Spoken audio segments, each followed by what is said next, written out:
Phil, what does this mean to you? It means a lot. I don't know yet. It's probably one of those things that's going to mean a lot more to me the further I get removed from this moment. You go through the last, or just like the third period, what you're thinking. Third period, I'm thinking, I actually, most times I know the score in my head. I actually could not figure out the score. I knew I was ahead, and I was just thinking, you're up by, at least 2 points, and just don't do anything stupid. You got ride time locked up.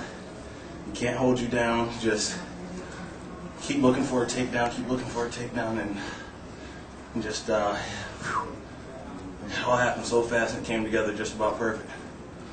Phil, coming from Harrisburg, how challenging of a path was it to reach this point in your career? It's definitely, I think it's definitely a little bit different from coming from a place where wrestling's the main sport, and that's what people do. They grow up and they look forward to being wrestlers. It's a lot different coming from the city, and I think it means a lot to have a national champion from Harrisburg High. So what's it mean to finally hear some noise from that little Penn State section that was here tonight? Man. I think that gets it. That good. So can you describe the emotion of when you saw the clock ticking down and knew that this moment had finally come? It really felt like there should be another period. It just didn't seem like it was over yet. It was that intense. It was amazing. Question back. Phil, how were your feelings prior to this match as opposed to 2 years ago? Were they any different, less nervous, more nervous, compared to prior match feelings? Last time I was in the finals, if I remember correctly, I watched, I believe Coleman Scott wrestled that year, and I watched him, and he didn't win. And that was the last match. After that, I went and warmed up, and I think for about 7 straight bouts, I was just on edge, just waiting to wrestle. And it takes a toll on you when you get out there. It's just, having yourself so wound up makes you a lot more tired. And this time I was able to relax a little bit, watch Bubba Jenkins, and right after his match is when I started getting wound up. So I was only on edge for a little bit.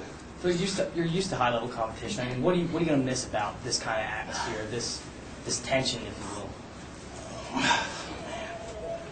will? The great rivalries between teams. I think that's great. I have friends on most every team, and just being able to, say, my team kicked your team's butt. It's good fun. It's good fun. Did you expect to have this kind of career when you arrived at Penn State? No, I didn't know what I expected, but this is more than what I could ask for.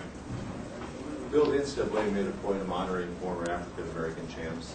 Have you thought about that this weekend? I thought about it for the first time, and I don't know. This is the first time I've heard of an honorary ceremony for our African American champs and national champions, and that's when I decided it seemed like something I might want to do. It's coming back to St. Louis next year, make the trip for free, sign a couple autographs. Do you understand the significance of it all, or is it nothing? Nothing big deal. It's definitely a big deal. Again, in a sport that has not so few minorities, but definitely a lot less frequent than I guess the majority. But it definitely does mean a lot. And I was talking with Kenny Monday and a couple other guys, and it means a lot to them too. How those pre-match bouts with Aaron helped you? I saw you two were going at it pretty good today. Aaron's one of those guys that just somehow everything didn't come together at the right times for him. I really wished he was here winning a national title with me, and he definitely knows everything it takes to be a champion. And he just over this year and working with me and pre-match and in practice, he knows right what the right feel is, and he's great. He's a great workout partner and everything I could ask for. So I saw you a little bit earlier tonight in the hallway, and you just seemed focused, zoned in. I mean, can you maybe describe your focus as different before any other match, knowing that this is your last chance tonight? Or? I don't think my focus was necessarily different from any other match. Oddly enough, when I was warming up, normally I'm in my bedroom looking in the mirror and shadow drilling with myself. Imagine I was out there wrestling national tournament, and when I'm warming up, shadow drilling by myself, I'm kind of imagine I was in my bedroom, like it's no big deal, trying to take some of the tension off myself. And I'm a very anxious person. I think maybe that might have done the trick. What's next for Phil Davis? Where do you go from here? 185. Say graduation. Graduation. Graduation. Graduate this semester. Great. Will you keep wrestling though, Phil? Will I keep wrestling? I don't think wrestling's something I'm ready to give up quite yet. I'm a very competitive person, and it's just not something I'm ready to give up.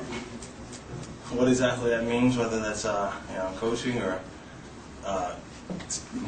competing for an Olympic team and world medals, possibly, or whoever else, I'm just not sure right this second. Got a lot going on right this second. So. Phil, you're the second PA kid today to win a national title after not winning a state title. What does that mean to you? Huh. You and Gavin. With Gavin, yeah. You learn all this stuff, huh? Yeah. Times change, I guess. Sorry about that. Don't worry about putting on your sweats. Just feel naked. There you go. Phil, did you get a chance to talk to Kerry McCoy at all this weekend? You talked to him? Yeah, I talk to him every time I see him. What did you guys talk about? He just told me, you got it. Just keep after it and believe in yourself and get your face on the wall. So, did all three. All right, well, it started and finished here in St. Louis, right? Yeah. See you next year.